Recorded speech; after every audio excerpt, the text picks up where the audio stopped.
ములుగు జిల్లా మేడారంలో వనదేవతలకు తెలంగాణ మంత్రులు ప్రత్యేక పూజలు నిర్వహించారు. మంత్రి Ponnam Prabhakar, Seethakka, MP Balaram Naik, RTC MD Nagireddy ప్రత్యేక హెలికాప్టర్లో మేడారం చేరుకొని వనదేవతలకు పూజలు చేశారు. మేడారంలో ఏర్పాటు చేసిన తాత్కాలిక ఆర్టీసీ బస్టాండ్ను రిబ్బన్ కట్ చేసి ప్రారంభించారు. జాతర కోసం 4000 ప్రత్యేక బస్సులు నడుపుతున్నామని చెప్పారు. 51 ట్రాఫిక్ జనరేటింగ్ పాయింట్లను ఏర్పాటు చేశామన్నారు. మేడారం వచ్చే భక్తులు సొంత వాహనాల్లో కాకుండా ఆర్టీసీ బస్సుల్లో ప్రయాణించాలని మంత్రులు కోరారు.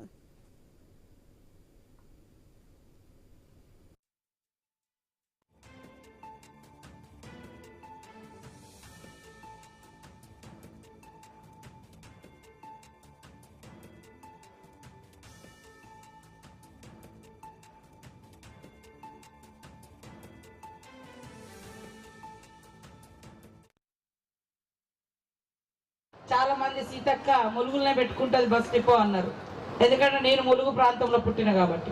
కానీ ఎక్కడ అవసరం ఉంటుందో అక్కడే పెట్టాలని ఏటు నాగారంలో పెడితే ఈ మొత్తం అటవీ ప్రాంతానికి, అటు భద్రాచలానికి, అటు ఛత్తీస్గఢ్ కానీ ఇటు మొత్తం అందరికి ఉపయోగపడుతుంది. ములుగులోనే పెడితే బస్సులన్నీ ములుగు వరకే వచ్చి ఆగిపోతాయి.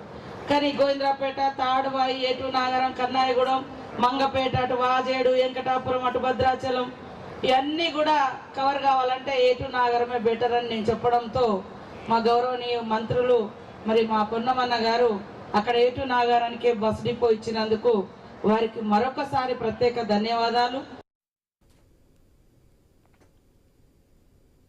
ప్రతి సంవత్సరం తడకలేసి 3-4 కోట్ల రూపాయలు ఖర్చు అవుతుందో భవిష్యత్తులో అది లేకుండా శాశ్వతంగా చేసేటువంటి ప్రణాళికను కూడా చేస్తా ఉన్నాం. ఎందుకంటే ఇది సంవత్సర కాలం పాటు భక్తులు వచ్చేటువంటి అవకాశం ఉంది.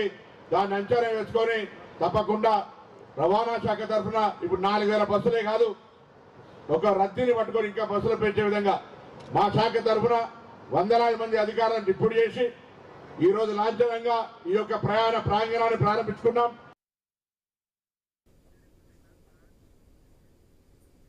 ఇవి ఇప్పటివరకు అప్డేట్స్.